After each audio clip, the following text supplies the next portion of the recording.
Video మీకు అందరికీ నమస్కారాలు. నా పేరు ఇమ్మడి సతీష్. నేను గత 15 సంవత్సరాలుగా ఈటల రాజేందర్ లెఫ్ట్ టు రైట్గా తనకు ముఖ్య అనుచరుగా పనిచేసిన వ్యక్తిని. ఈరోజు మా హుజరాబాదు ప్రజలతో పాటు ఇక్కడ రావడం ఎందుకు వచ్చామంటే, ఈటల రాజేందర్ గారి ఎలాంటి అవినీతి చేసిండు, ఈటల రాజేందర్ గారి ఘోర నేరాలు, అతనికి సంబంధించిన పూర్తి వివరాలు కొన్ని ఎవిడెన్స్తో మేము ముందుకు రావడం జరిగింది. ఈటల రాజేందర్ గారు ఎలాంటి కిరాతకుడు అంటే, మా ప్రాంతంలో అయితే అనేక రకమైన కుల సంఘాలను కానీ యువతను కానీ అనేక రకమైన ఇబ్బందులు పెట్టి వేధింపులకు గురేసిన వ్యక్తి ఈటల రాజేందర్ గారు. మేము అక్కడ ఈటల రాజేందర్ గారిని వద్దని వెళ్ళకూడదనే ఇక్కడ మల్కాజ్గిరిలో ఎంపీగా పోటీ చేయడానికి వచ్చిండు. అతని గురించి నిజాలు చెప్పాలంటే, ఇప్పుడు మా దగ్గర ఉన్న ఆధారాలు సివిల్ సప్లై 5,000 కోట్ల స్కామ్. ఎంత పెద్ద కుంభకోణం అంటే ఇది ఎవరు తెలియనిది. గతంలో ఇది కొంత విచారణ చేసి ఏదైతే ఆఫీసర్లో వాళ్ళ దృష్టి తీసుకొస్తే ఈయన వాళ్ళకి డబ్బులు ఇచ్చి మేనేజ్ చేసిండు. దీన్ని మరొకసారి మీరు ఎంక్వైరీ చేయగలరు. దీనికి సంబంధించిన పీడిఎఫ్ ఫైల్ మీకు అందరికీ ఇస్తాను. ఈ 5,000 కోట్ల స్కామ్ ఏంటంటే, ఈటల రాజేందర్ గారు చాలా తెలివిగా తప్పించుకునే వ్యక్తి. మీదికి అమాయకతంగా కనబడ్డా కూడా అతనికి అన్ని రాజకీయ వ్యక్తులతో సంబంధాలు ఉంటాయి. కాబట్టి ఆ టైంలో ప్రభుత్వంలో పనిచేసిన వ్యక్తి, అధికారంగా ఉన్న వ్యక్తి కాబట్టి ఏం చేయలేదు. అతన్ని అనేక రకమైన అవినీతి చేసిన వ్యక్తి అతను. ఈటల రాజేందర్ గారు సివిల్ సప్లైలో 5,000 కోట్ల స్కామ్ ఏంటంటే, ఏదైతే మాది కొత్తగా ఏర్పడిన రాష్ట్రం తెలంగాణ రాష్ట్రం అని చెప్పేసి మా రాష్ట్రం ఆర్థిక ఇబ్బందులు ఉందని కొన్ని వేల కోట్లు అప్పు తీసుకురావడం జరిగింది. అది తిరిగి కట్టకుండా కూడా అది ఈయన అకౌంట్లో వేసుకొని ఈయన వాడుకోవడం జరిగింది. ఆ తర్వాత ఏదైతే మన ప్రాంతంలో ఈ మిల్లర్స్కు మరియు మధ్యధరాలకు 15 రూపాయలకు కింటా చొప్పున కొనిపించి దాన్ని దొంగ సర్టిఫికేట్లు కేటాయించి దాన్ని ఒక దొంగ రసీదులు తయారు చేసి 30 రూపాయలకు అమ్మి అవి ఒక 1500 కోట్లు ఈయన అకౌంట్లో వేసుకున్న వ్యక్తి. ఇలాంటి అన్యాయాలు, ఇలాంటి అక్రమాలు ఎన్నో చేసిన వ్యక్తి ఈటల రాజేందర్ వ్యక్తి. ఇంకా బయటికి రాని నిజాలు, ఈటల రాజేందర్ అంటే బయటికి రాని నిజాలు ఇంకా చాలా ఉన్నాయి. అవన్నీ నేను పక్కన ఉన్న చూసిన వ్యక్తిని కాబట్టి చెప్తున్నాను. ఎన్నోసార్లు నేను మొరబెట్టుకున్నాను, ఇలాంటి చేస్తే రేపు మన రాజకీయంగా ఎదగం అని చెప్పినా కూడా మార్చుకోలేదు. అట్లా ఇలాంటి వ్యక్తి దగ్గర ఉండడం కరెక్ట్ కాదని నేను ఒకరోజు ప్రశ్నిస్తే నన్ను అనేక రకంగా ఇబ్బంది పెట్టి నన్ను వేరే వాళ్ళతోని బెదిరింపులకు గురి చేసి నన్ను అక్కడ నుండి ఆయన చేసే పనిలో ఏదైతే నేను ప్రశ్నిస్తానని చెప్పేసి నాకు అక్కడి వెళ్ళకూడడం జరిగింది. ఆ తర్వాత నేను చాలాసార్లు కొన్ని ప్రెస్ మీడియా కూడా చెప్పాను, అవి బయటికి ఎక్కువ రాలేకపోయారు. ఎందుకంటే ఆయన అధికారం ఉన్నాడు కాబట్టి ఆయన అధికార బలంతో వాళ్ళందరినీ ఆఫ్ చేసిండు. సో మాతో కూడా మా మిత్రులు కూడా చాలామంది ఇబ్బంది పడే వ్యక్తులు ఉన్నారు. నేను స్పెసిఫిక్గా చెప్పేది అంటే, ఈటల రాజేందర్ అనే వ్యక్తి మా ప్రాంతంలో అనేక మంది దళితులను కానీ కుల సంఘాలను కానీ మహిళలను కానీ చాలా వేధింపు గురేసి చాలా ఇబ్బంది పెట్టిన వ్యక్తి. గతంలో చూసుకుంటే ఒక ఎంపీటీసీని కూడా చంపించిన వ్యక్తి, నేర చరిత్ర ఎక్కువ ఉన్న వ్యక్తి ఈటల రాజేందర్. ఇంకోటి ఏంటంటే, అక్కడ ఒక ప్రవీణ్ యాదవ్ అనే వ్యక్తి ఉన్నాడు. అతను కూడా ఈయనకు అనుకూలంగా హాస్పిటల్లో పనిచేస్తున్న డాటా అయితే ఏది ఇవ్వలేదో దానికి సంబంధించిన ఆ డాటా ఇవ్వకపోతే అతన్ని కూడా పోలీసు వాళ్ళకి చెప్పించి ఇరికించి కుట్టిపించి అనేక రకంగా ఇబ్బంది పెట్టి చంపించిన ఘనత ఉన్న ఈటల రాజేందర్ గారికి దయచేసి మీ అందరికీ ఒకటే చెప్తున్నాను. ఈ మల్కాజ్గిరి అయితే మీరు అర్థం చేసుకునే విషయం ఏంటంటే, ఇక్కడ కీలకంగా ఉన్న నాయకులందరికీ చెప్తున్నది ఏంటంటే, ఈటల రాజేందర్ మాయ మాటలు మీరు నమ్మొద్దు. ఈటల రాజేందర్ అనే వ్యక్తి చాలా కిరాతకుడు. ఎందుకంటే అతని దగ్గర కీలకంగా నేను ఉన్న వ్యక్తిని కాబట్టి చెప్తున్నాను. ఆయన మాటలకు మీరు మోసపోకండి. ఇది మీకు ఎవిడెన్స్ సహా ఇంకా చాలా ఉన్నాయి. అంటే మనకి ఇప్పుడు ప్రతి దానికి ఆధారాలు కావాలి కాబట్టి మా దగ్గర చాలా కష్టపడి సంపాదించిన ఆధారాలు ఉన్నాయి. అవి కొన్ని మీకు మీ మీడియా వాళ్ళకి పీడిఎఫ్ పంపిస్తాను, మీరే చూడండి ఆయన ఎలాంటి వ్యక్తి అనేది. ఇతను ఇప్పుడు బీజేపీ పార్టీ పోనికి కారణం మెయిన్ ఏంటంటే, ఈ స్కీమ్ను తప్పించుకోవడానికి అమిత్ షా దగ్గరికి వెళ్ళి అతని కాళ్ళ మీద పడి అతని దగ్గర ఈరోజు పదవి తెచ్చుకొని ఈ జైనింగ్ కమిటీ అని ఒకటి తెచ్చుకొని ఈరోజు అనేక రకంగా జైనింగ్ కమిటీ అని చెప్పేసి ఒక్కరు కూడా జైన్ చేయకుండా బీజేపీ పార్టీ కండ కప్పుకొని బీజేపీ పార్టీలో పోయిన వ్యక్తి కిరాతకుడు ఇవ్వాలంటే ఈటల రాజేందర్ వ్యక్తి. ఇలాంటి వ్యక్తిని మీరు ఇలాంటి మాయ మాటలు, ఇలాంటి మోసపోయే మాటలు ఈ మల్కాజ్గిరి ప్రజలు నమ్మొద్దని మేము ఇక్కడ రావడానికి ముఖ్య కారణం ఏంటంటే, మా దగ్గర మాకు చేసిన అన్యాయం, మమ్మల్ని పెట్టిన ఇబ్బంది, ఆయన గెలిచిన తర్వాత ఇక్కడ మల్కాజ్గిరిలో సెంటు భూమి కూడా మిగలేదు. మా దగ్గర అంత ఇబ్బంది పెట్టింది కాబట్టి ఇక్కడ మల్కాజ్గిరి ప్రజలకు మేము కావాలని తెలియజేయడం కోసమే మేము ఇక్కడికి వచ్చి ఇక్కడ ప్రెస్ మీట్ ఇవ్వడం జరిగింది. కేవలం మల్కాజ్గిరి ప్రజలు మీరు అర్థం చేసుకోవాలి, ఈటాల రాజేందర్ దగ్గర పనిచేసి కీలకంగా ఉన్న వ్యక్తులను మేము ఆయన అరాచకం తెలుసు కాబట్టి మీరు దాన్ని దృష్టిలో పెట్టుకొని మీ సరైన వ్యక్తులకు ఓటేయండి. కానీ ఈటాల రాజేందర్ లాంటి వ్యక్తికి మీరు ఓటేస్తే మీ ప్రాంతంలో మీ ఏరియాలో ఒక సెంటు భూమి కూడా మిగిలినని మీకు విజ్ఞప్తి చేస్తున్నాను. మీకు డౌట్ రావచ్చు, ఇన్ని రోజులు మీరు ఎక్కడికి వెళ్ళిరు, ఇప్పుడే ఎందుకు వచ్చిరు, మీరు ఇప్పుడు ఎందుకు మాట్లాడుతున్నాను. ఇన్ని రోజులు మేము ఎందుకు భయపడి దాచుకున్నామంటే ఆర్థికంగా కానీ డబ్బు విధంగా కానీ పవర్ విధంగా కానీ ఈటాల రాజేందర్ ఒక స్థాయిలో ఉన్న వ్యక్తి. ఆయన తలుచుకుంటే మమ్మల్ని చీమని నలిపేస్తాడు. మేము ఆ భయం పద్ధతికి గురై ఇంతవరకు బయటికి రాలేదు. ఈరోజు బయటికి ఎందుకు వచ్చినామంటే ఏదేమైనా మంచిదే, మా ప్రాణాలు తీసినా మంచిదే. మేము అన్యాయమైనట్టు, మేము బాధపడ్డట్టు, మేము ఇబ్బంది పడ్డట్టు ఇక్కడ మల్కాజ్గిరి ప్రజలు ఇబ్బంది పడొద్దని దయచేసి మేము మరీ గుర్తు చేసుకొని మల్కాజ్గిరి ప్రజలు ఇబ్బంది పడొద్దని మేము రావడం జరిగింది. మేము తర్వాత ఈటాల మమ్మల్ని ఏం చేసినా పర్వాలేదు. దయచేసి మల్కాజ్గిరి ప్రజల మీ అందరికీ చేతులు జోడించి మొక్కుతున్నాను, మీరు ఒక్కసారి ఆలోచన చేయండి. ఇలాంటి వ్యక్తికి అయితే మీరు అసలు ఓటేయకండి. ఎందుకంటే ఈ 5,000 కోట్ల స్కామ్ చేసిన వ్యక్తి కావాలా, మీకు 5 సంవత్సరాలు పనిచేసే వ్యక్తి కావాలా, మీరే గుర్తించండి. ఏ పార్టీ కానీ నేను చెప్తలేను, మీకు నచ్చిన వాళ్ళకి ఓటేసుకోండి. కాకపోతే ఇలాంటి నీచుని, ఇలాంటి మూర్ఖుని అయితే మీరు ప్రోత్సహించద్దు. దయచేసి మీకు చేతులు జోడించి చెప్తున్నాను, రేపు నా ప్రాణాలు తీసిన మంచిదే, నన్ను చంపినా మంచిదే. కానీ మీ అందరికీ ఈ మీడియా ద్వారా వేడుకునేదంటే ఇలాంటి నీచుని అయితే రాజకీయంగా భూస్మాతం చేయాలి. ఇంకోసారి ఇలాంటి వ్యక్తులను మీరు ప్రోత్సహించద్దని వేడుకుంటున్నాను. అయితే ఇప్పుడు మీరు అంటారు 5 నెలలైంది కాంగ్రెస్ పార్టీ ఇక్కడ ప్రభుత్వం ఏర్పడి, 5 నెలల నుండి ఏం చూసి చెప్తాం కదా, 5 నెలల నుంచి మేము ఎందుకు రాలేదంటే మేము రాజేందర్ కూడా ఓడిపోయాడు ఇక్కడ కాంగ్రెస్ పార్టీ. ఇప్పుడు ఇక్కడ మళ్ళీ పోటీ చేశాడు కదా, ఎంపీగా పోటీ చేస్తుండే కాబట్టి మేము పడ్డ బాధలు 7 సార్లు గెలిచి మా ఉత్తరాలు ఎలాంటి అభివృద్ధి చేయకుండా మాయ మాటలు చెప్పి మభ్య మాటలు చెప్పి మమ్మల్ని అనేక రకమైన తీయటి మాటలు చెప్పి బుజ్జబుడిచిన వ్యక్తి రేపు ఇక్కడ కూడా ఏం చేయడు కాబట్టి, ఇక్కడ ఎలాంటి అభివృద్ధి చేయడు కాబట్టి ఇది మీకు తెలియడానికి కోసమే మీ దగ్గరకు వచ్చినామండి.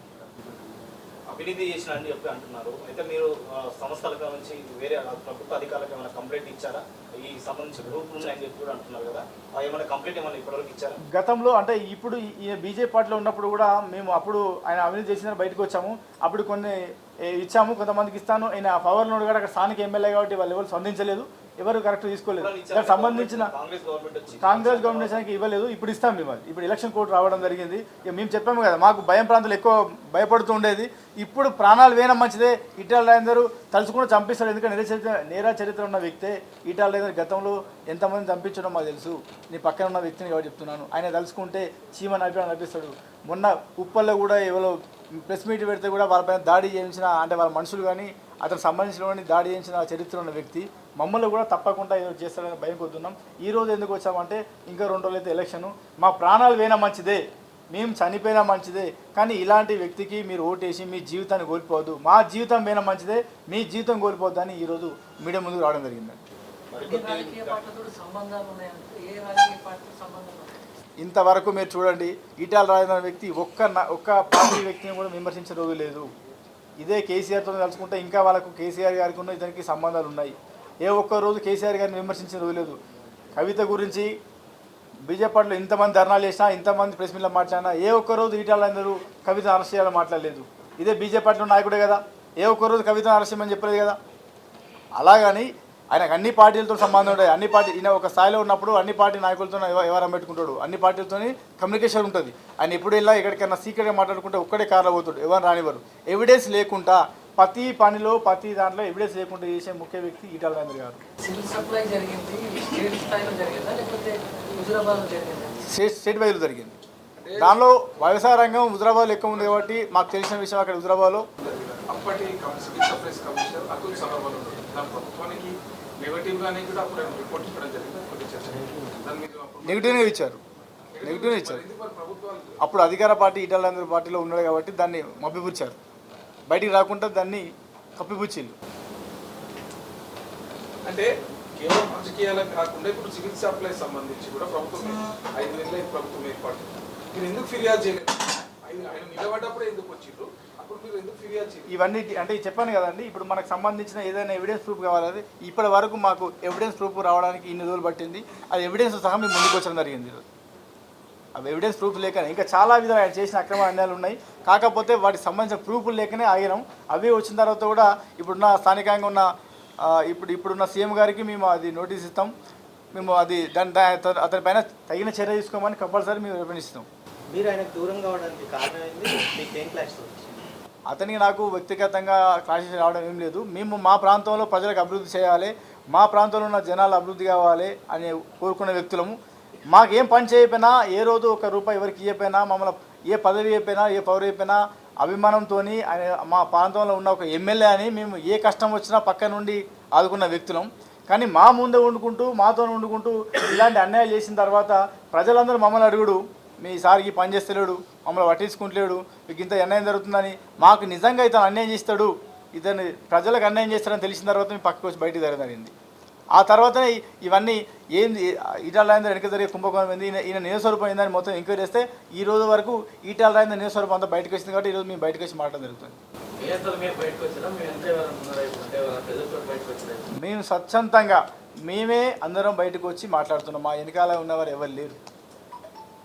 మాకు ఉంటే ఒకవేళ మా ప్రాణాలు ప్రాణాలు తీసే ఈటల రాజేందర్ ఉంటాడు, అతను మమ్మల్ని చంపేటప్పుడు వస్తే మీరు మీ ద్వారా మీ మీడియా ద్వారా తెలియండి. మాకు ఈగ వాళ్ళ మా మీద ఎలాంటి మాకు చిన్న గీత పడ్డ కూడా దానికి ఈటల రాజేందర్ బాధ్యుడు. మీ సభాముఖ్యంగా మీ మీడియా ద్వారా తెలుపుకుంటున్నాను.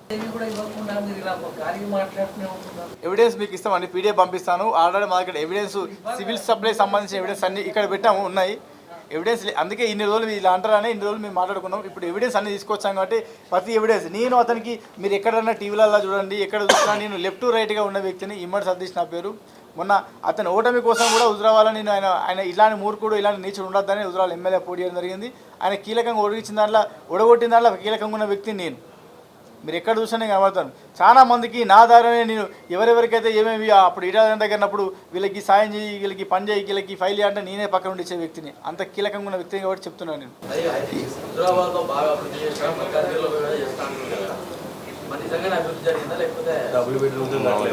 అక్కడ మా వాళ్ళు చెప్తారు, అంటే ఈ సబ్జెక్ట్ మా వాళ్ళు చెప్తారు, ఎందుకంటే వాళ్ళు కూడా బాధ్యులే. ఈటల రాజేందర్ కనుక హుజరాబాద్ అభివృద్ధి చేస్తే మీరే చూస్తున్నారు. అక్కడ అభివృద్ధి చేశాక మేము అక్కడ ఈసారి కూడా గెలవాలి కదా. ఆయన ఛాలెంజ్ చేసాడు, 8వ గెలిచేది కూడా నేనే ఛాలెంజ్ చేసాడు. గెలవచ్చు కదా. అక్కడ ఎందుకు ఓడిపోయాడు? రెండోది మీకు అనుకుంటారు 7 సార్లు గెలిచాడు, ఇప్పుడు ఎందుకు 7 సార్లు గెలిపించాలంటారు కదా.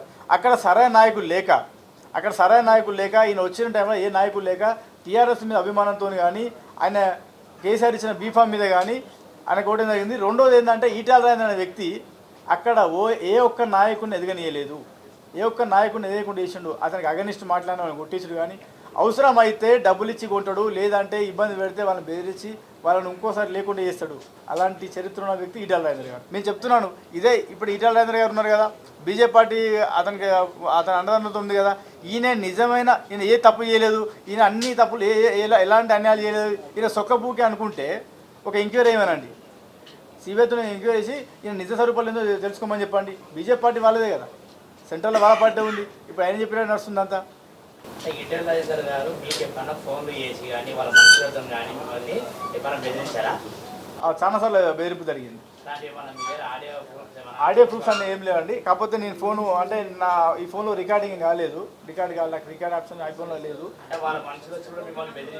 దగ్గరకు వచ్చి బెదిరించే రోజు కానీ ఫోన్లో అయితే ఈ మధ్య కూడా ఫోన్లో కూడా చాలాసార్లు నన్ను ఫోన్ చేసి వేధింపులు జరుగుతున్నాయి. నేను రికార్డింగ్ చేయలేదు. ఇప్పుడు రికార్డింగ్ వేరే ఒక ఫోన్ అంటే చేంజ్ చేస్తున్నాను. ఈ ఫోన్కి వస్తే కూడా నేను వేరే నెంబర్ ఇచ్చాను వాళ్ళకు కూడా, దానిలో రికార్డింగ్ చేసి పెడతాను. ఈసారి కానీ ఖచ్చితంగా రికార్డ్ చేసి పెడతాను. దానికి సంబంధించిన ప్రూఫ్ మీకు ఉపయోగిస్తాను. కేవలం అంటే ఎంపీ నిలవైన తర్వాత మరి కొద్దిసేపట్లో ఎన్నికల ప్రచారం ముగుస్తుంది. ఎంపీ నిలవలే దాదాపు 1 నెల రోజుల పైన టికెట్ తెచ్చుకున్నాం. కానీ ఈ రోజు మీకు ప్రత్యేకంగా అతనిపై ఆరోపణ చేయడం ఉద్దేశం అదే చెప్తున్నా కదండి. మేము ఎవిడెన్స్ ఈ యొక్క నాకు సంబంధించిన ఎవిడెన్స్ నా దగ్గర రావడానికి ఈ టైం పట్టింది. ఫస్ట్ కారణం. రెండో కారణం ఏంటంటే అతను ఈ మమ్మల్ని ఏమైనా చేస్తారన్న భయం కొద్దీ మేము 8 రోజులు బయటికి రాకుండా జరిగింది. ఈరోజు ఏంటంటే రేపు ఎలక్షన్ జరుగుతున్నాయి. మా హుజరాబాద్ జనము మేము తిప్పికొట్టి మేము సరైన సమాధానం చెప్పినాం. మీరు అతని తీయటి మాటల్లో అతని ముసుగులో పడద్దు అని ఒక ఉద్దేశంతో ఈరోజు కలిసి ప్రెస్ మీట్ పెట్టడం జరుగుతుంది. అతని అన్యాయాన్ని, అతను చేసిన తప్పులను బయటికి చెప్పకపోతే ఇది కరెక్ట్ కాదు, మా ప్రాణాలు అయినా మంచిదే. అతనికి చేసిన అన్యాయాలు ఆయన ఎలాంటోడు ఆ నేసరు బయటికి రావాలని ఈరోజు బయటికి రావడం జరిగింది. మీరే చెప్తున్నారు ఈటల రాజేందర్ గురించి, అతను ఎలాంటోడు ఎలాంటి సాయం మీరే చెప్తున్నారు. ఆయన తలుచుకుంటే మేము ఒక చీమ లెక్క నలిపేస్తాడు, ఆ భయమే ఎక్కువ ఉందని చెప్తున్నాం. ఈ రోజు ఏంటంటే ఆల్రెడీ ఎలక్షన్ కూడా అయిపోతుంది, రేపు పొద్దున ఎలక్షన్ జరిగిపోతున్నాయి. మా చెప్తున్నాం కదా, మేము ఈ రోజు కూడా బయటికి రాకుండా మా బాధ మేము చేసిన మేము పడ్డ బాధ మా సమస్య ఈ రోజు కూడా ప్రజలు చెప్పకపోతే, ఈ మీడియా ద్వారా తెలియకపోతే మా లెక్క ఎంతోమంది ఇబ్బంది పడే వాళ్ళు ఉన్నారు. మేము మా ప్రాణాలు వేయడం మంచిదే, మాకు ఏమైనా మంచిదే. ఈరోజు ప్రజలు తెలవాలని బయటకు వచ్చినాం. ఇంతవరకైతే అంటే అతని మనుషులు ఫోన్ కాల్ చేయడం, తర్వాత రాంగ్ కాల్ చేయడం, తర్వాత అలాంటి ఇబ్బందులు అయితే ఎక్కువవుతున్నాయి. ఇంతవరకైతే మా మీద దాడి చేయడం స్టార్ట్ కాలేదు. ఈటెల రాజేందర్ వ్యక్తిగతంగా ఎక్కడ దాడి చేయడు. ఆయన ఎలా చేయాలనో అలా చేపిస్తూ ఉంటాడు. ఎందుకంటే నేను ఉన్న వ్యక్తిని కాబట్టి చెప్తున్నాను, డైరెక్ట్ ఈటెల రాజేందర్ వ్యక్తి ఎవరితో దాడి చేయడు. ఆయన ఎవరితో ఎట్లా చేయించాలో అట్లా చేపిస్తాడు. ఇంతవరకైతే జరగలేదండి. హత్య రాజకీయాలు చేసినంటే మా ప్రాంతంలో మా ఊర్లో అయితే 2-3 మీద చేశాడు. ఒక ఎంపీటీసీ ఉన్నాడు చల్లూరు గ్రామంలో, అతని మీద చేశాడు. నరసింగపురం విలేజ్ ఉంటుంది, అతని మీద చేశాడు. అది ఒక ఎంపీటీసీ. తర్వాత ఇక్కడ ప్రవీణ్ యాదవ్ అని ఆయన ఒక డాటా ఎంట్రీ చేస్తాడు హాస్పిటల్లో, అతన్ని కూడా అనేక రకమైన ఇబ్బంది పెట్టే చేసిండు. ఇక స్టూడెంట్ ఆర్గనైజేషన్ లీడర్లను, తర్వాత మా పక్కన ఉన్న సురేష్ను కూడా ఏదో ఆర్గనైజేషన్లో పనిచేస్తూ ఉంటే చాలాసార్లు కొట్టి ఇబ్బంది పెట్టించిన రోజుల్ని అతనే చెప్తాడు స్వయంగా. వాళ్ళు వచ్చిన కారణం కూడా అదే. వాళ్ళు కూడా 2 నిమిషాలు వాళ్ళు కూడా మాట్లాడుతారు, వాళ్ళ బాధ వాళ్ళు చెప్తాను.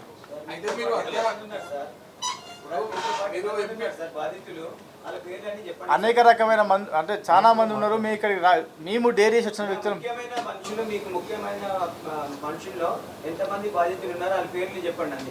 ఇక్కడ సురేష్, అఖిల్, రాకేష్, ఆకాష్, రంజిత్ చాలా మంది మా వాళ్ళు ఉన్నారు. ఇంకా బయట కూడా వెయిట్ చేస్తున్నారు. ఇక్కడ రాకుండా అంటే తెర మీద మేము కనబడితే రేపు మా ఫ్యామిలీ ఏందో, మా భవిష్యత్తు ఏందో, మా పరిస్థితి ఏందో రాకుండా చాలా మంది ఉన్నారు. మా జీవితాలు వేరే మంచిదే. ఈటెల రాజేందర్కు మీరు కుడి ఎడమ అన్నారు, మరి మీరు ఇంత దగ్గర ఉన్న సన్నిహితంగా ఉండి ఇప్పుడు మీకు ఆయన నుంచి ఇట్లా విడిపోవడానికి గల కారణం మెయిన్ ఏంటి? వ్యక్తిగత విషయాలు కారణాలు అంటే పెద్దగా మాకేం లేవు. ప్రజల కోసము, మా ప్రజలు జరిగిన అవినీతి, మా ప్రజలు ఎలాంటి పరిస్థితులు ఉన్నారు, ఈయన నేర స్వరూపం మీదికి మట్టుకు తీజేగా ఏం నల్లికుట్ల లేక ఉంటాడు. లోపల ఈటెల రాజేందర్ అనేది నాకు తెలుసు కాబట్టి, అది మొత్తం ఆయన ఏందో మాకు అర్థమైంది కాబట్టి మేము ఈరోజు బయటకు రావడం జరిగింది. ఆ తర్వాత నమ్ముకున్న వాళ్ళకు న్యాయం చేసే వ్యక్తి అయితే ఈటెల రాజేందర్ కాదు. మాకంటే వ్యక్తిగతంగా చాలా అనేక రకమైన ఇబ్బందులు పెట్టిండు, అనేక రకమైన సఫర్ చేసిండు. అయినా మేము భరించినాం. మా కోసం కాదు, ఇక్కడ ప్రజల కోసం, ప్రజా సమయం కోసం, మా హుజరాబాద్ ప్రజలు అభివృద్ధి కావాలి, మా హుజరాబాద్ ప్రజలు బాగుండాలని కోరుకున్న వ్యక్తులం.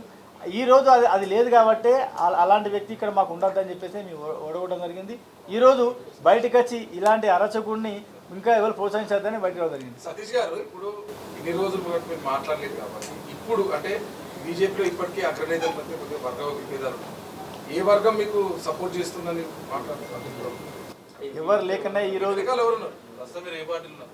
నేను ఏ పార్టీ లేను. నేను మొన్న ఇండిపెండెంట్గా ఈటెల రాజేందర్ ఓడగొట్టడానికి నేను ప్రయత్నం చేశాను. నేను మొన్న పోటీ కూడా చేశాను. రాజకీయంగా ఈటెల రాజేందర్ ఊస్మాతం కావాలని ఆయన వెంబడే పడుతున్నాను. నా వెనుక ఎవ్వరు లేరు. ఈటెల రాజేందర్ని ఇంటికి పంపించాలి, ఏ పార్టీలో ఉండదు. ఈ మాయ మాటలు చెప్పి ఇలాంటి ముసలి కన్నీరు కాల్చి జనాలు మోసం చేసే నాయకుడు ఉండదు అని కేవలం అదొక కారణంతోనే. ఇప్పుడు మీరు హత్య రాజకీయాలు అంటారు. ఈటెల రాజేందర్ పక్కన మీరు ఉన్నప్పుడు కూడా హత్యలు జరిగినాయి. వాళ్ళు అప్పుడు మీరు ఎందుకు బయటికి రాలేదు? అప్పుడు ఎందుకు చెప్పలేరు? అది చెప్పాను కదా, ఈటెల రాజేందర్ గారు ఏదన్నా పని చేస్తే పక్కన ఎవరు తెలియకుండా చేస్తారు. తర్వాత తెలిసింది మాకు ఈటెల రాజేందర్ ఈ పని చేయించిందని. తర్వాత మీడియా వాళ్ళు వచ్చినా కూడా తర్వాత మనకు తెలిసిన తర్వాత కూడా మీరు దగ్గర ఉండి అంటే ఇందుకే బయటకు వచ్చింది జరిగిందండి. ఇలాంటి వ్యక్తుల పక్కన మీరు ఉంటారు, ఇలాంటి వ్యక్తులు మీ వెనకాల ఉండి చేపించిన ఈటెల రాజేందర్ మీకు తెలుస్తలేదు అని చెప్పేసి చెప్పడం జరిగింది. బాలరాజు, చల్లూరు, మన వీరవంక మండలం, నరసింగపూర్. అది అన్ని పేపర్లు గతంలో, అది ఇప్పుడు జరిగినది. గతంలో అన్ని పేపర్లు వచ్చింది, అన్ని తాలు వచ్చిందండి. నెక్స్ట్ సురేష్ మాట్లాడుతున్నారు. ఉన్నారు, పక్కన ఉన్నారు బాధితులు. ఈయన ఈటెల రాజేందర్ గారి దగ్గర ఎలాంటి ఇబ్బంది పెట్టలేదు. ఎన్నో చెప్తారు. మా వ్యక్తులు అంతా మావుతూ ఉన్న వ్యక్తులు అంటే ఈ రోజు ధైర్యం ఇచ్చిన వ్యక్తులు వీళ్ళు. ఇంకా చాలా మంది రావడానికి ముందున్నారు.